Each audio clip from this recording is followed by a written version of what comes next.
दोस्तों, आज मैं बात करूंगा भारत के इतिहास की सबसे दर्दनाक घटनाओं में से एक, कश्मीरी पंडितों का पलायन।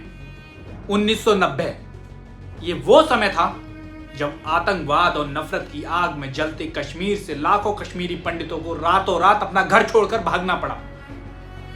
हजारों साल से घाटी में रहने वाली ये सभ्यता कुछ ही महीनों में उजड़ गई। और उस टाइम थी कांग्रेस सरकार और वो देखती रही। साल 1989 और 90 का दौर कश्मीर में आतंकवाद के उभार का समय था।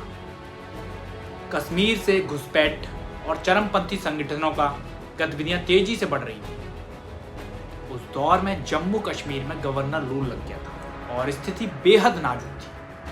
इसी बीच आतंकियों ने घाटी में कश्मीरी पंडितों को निशाना बनाना शुरू किया। जनवरी 1990 से घाटी की मस्जिदों से लगातार ऐलान होने लगे कि या तो धर्म बदलो या कश्मीर छोड़ो, या तो धर्म बदलो या तो कश्मीर छोड़ो, वरना मार दिया जाए।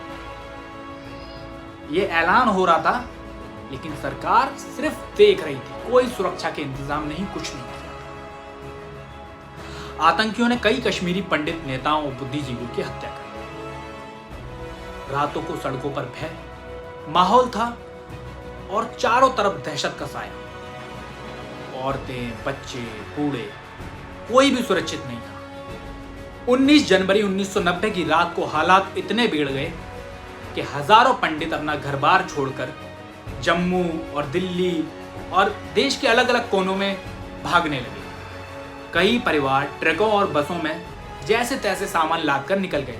कहीं तो सिर्फ कपड़े पहनकर ही भाग गए, क्योंकि उनको अपनी जान बचानी। करीब 4 से 5 लाख कश्मीरी पंडित अपना घर बार छोड़ने पर मजबूर थे, लेकिन सरकार बैठे बैठे देख रही थी। जिन्होंने सदियों से घाटी को अपना घर माना, वे शरणार्थी बन गए। जम्मू और दिल्ली में छोटे छोटे टेंटों में, कैंपों में उन्हें रहना पड़ा। गर्मी, सर्दी और बीमारी से हजारों लोग प्रभावित हुए।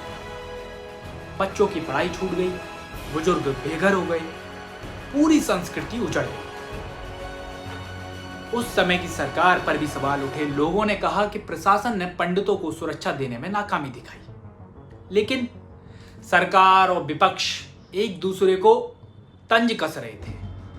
लेकिन वहां पिसा कौन? सिर्फ और सिर्फ आम जनता।